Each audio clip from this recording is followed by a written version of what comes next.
I finally finished the Killerbody Mercury chassis again. If you did happen to see my original video, let me just explain. I took that video down, I wasn't happy with it.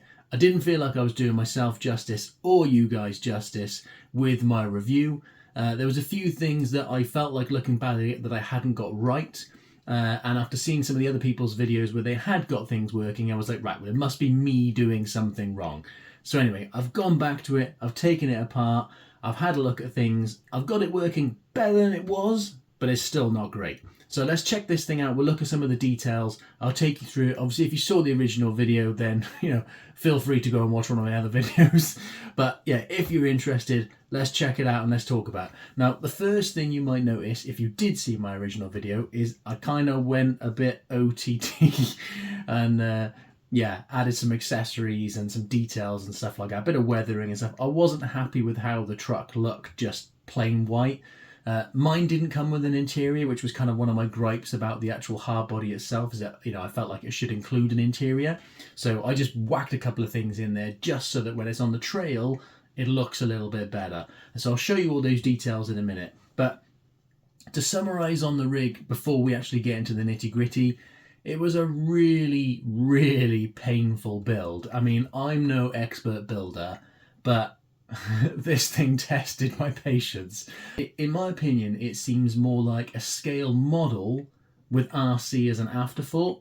It looks amazing and like the body is brilliant. I would gladly use either this body or the Jeep Gladiator body on another chassis, without a doubt, because in my opinion, this has got to be one of the most scale bodies you can get. And the actual process of building the body actually wasn't that bad. And the chassis itself, lots of nice scale details, but the build itself, does let it down. But let's talk about some of the details. So with the body itself, I kind of wanted it to look a little bit of an older truck, so I just added a bit of weathering to it and stuff. Nothing amazing, I'm no weathering expert. I just wanted to make it look a bit used, really. Like I said, mine didn't come with an interior. So my oldest son actually just helped me make up some little foam seats that we just had some old foam knocking around. And then we just chucked John Wick in there. Obviously it does come with a dashboard as standard. I wanted to add some accessories and stuff like that for the rear bed. Obviously, I've got John Wick as a driver. The build did maybe send me to some slightly dark places. So, I think he might be going off to bury somebody. But yeah, so we got some accessories in there. He's got his dog and, a few bits and pieces, just to add a bit of detail to it. But yeah, I do really like the body. It is an excellent body. Now, if you didn't see my original unboxing video, it comes as a kit that you need to build. The kit itself is $300. Doesn't include any of the electronics, doesn't include the hard body either. You need to get all of those separately. Some of the highlights of the kit: you've got a really nice scale 2-speed gearbox, you've got switchable rear wheel drive and 4-wheel drive, you can have locking differentials front and rear.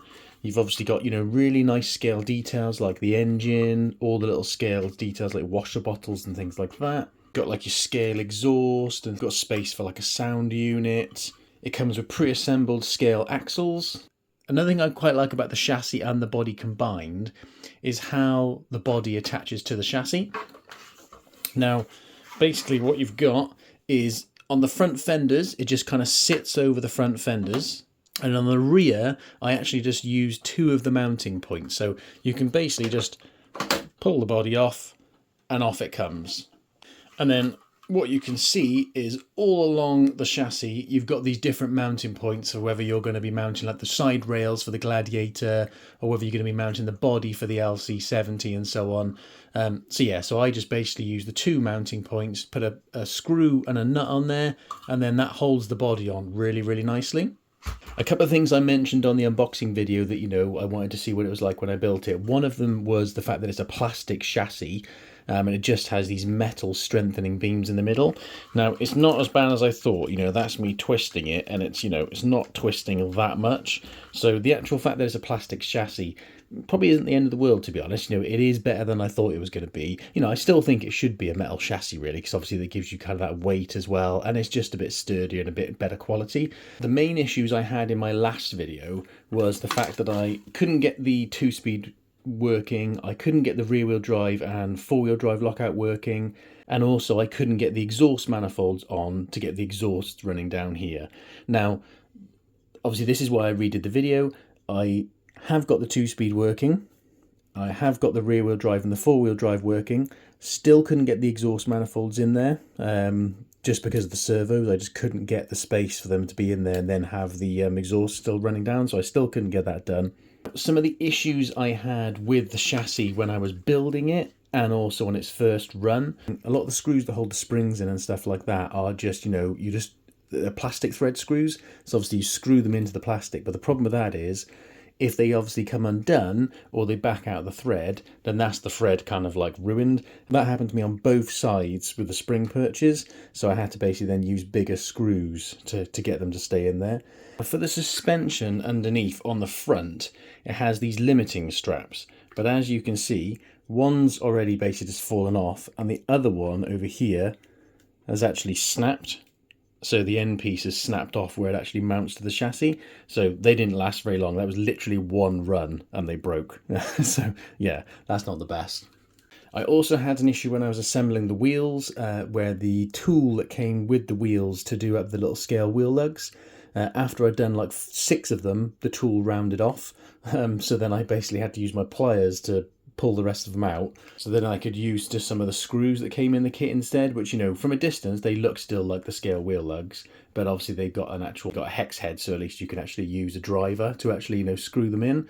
So that was a little bit disappointing. So I would suggest, if you are going to use the scale wheel lugs, you probably want to get yourself like a tiny little tool that is the right size to be able to do them up. Now, a few people have mentioned on their builds that they'd had issues with some of the screws missing.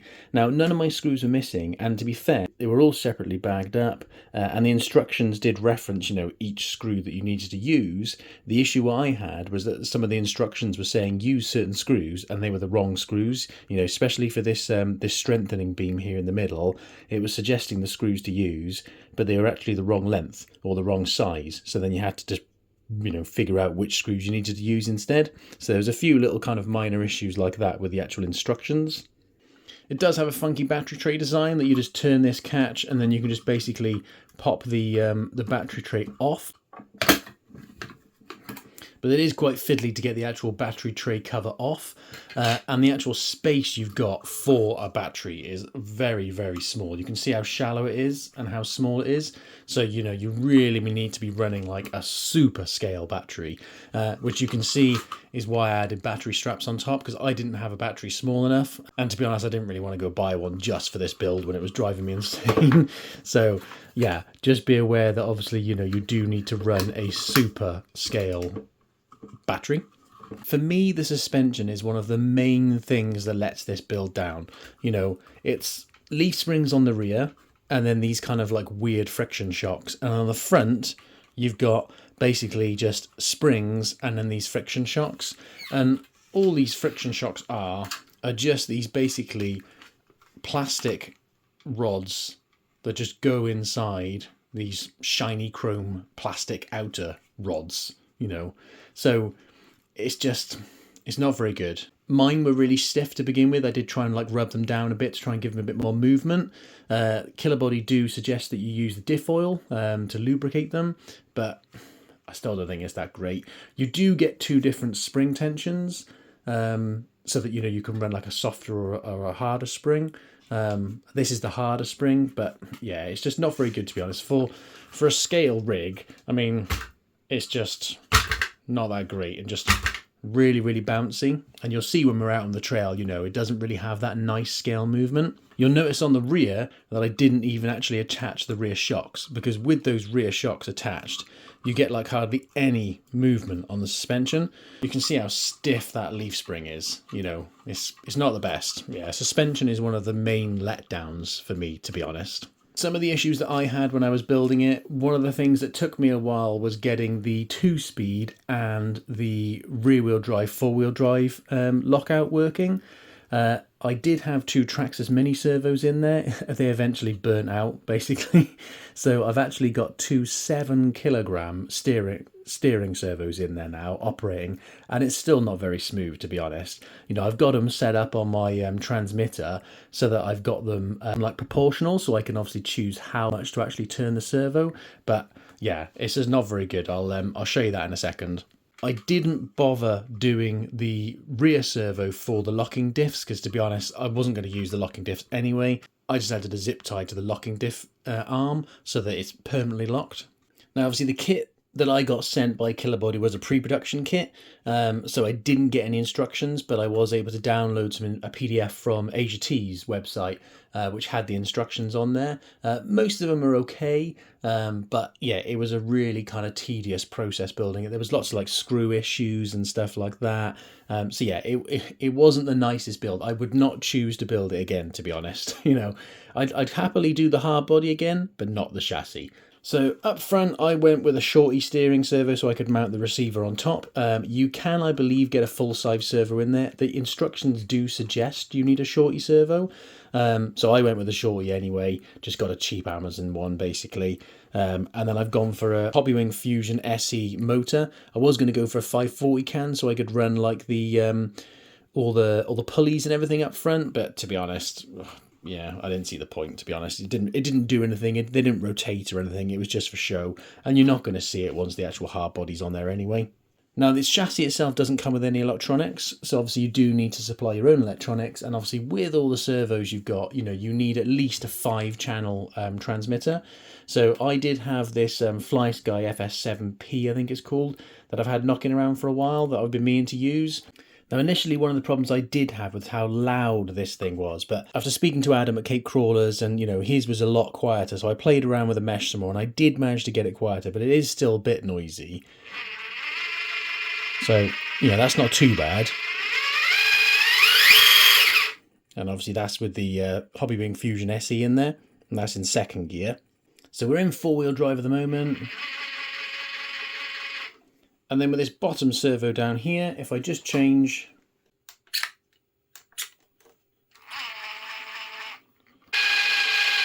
now we've just got rear wheel drive. And if I change it back again,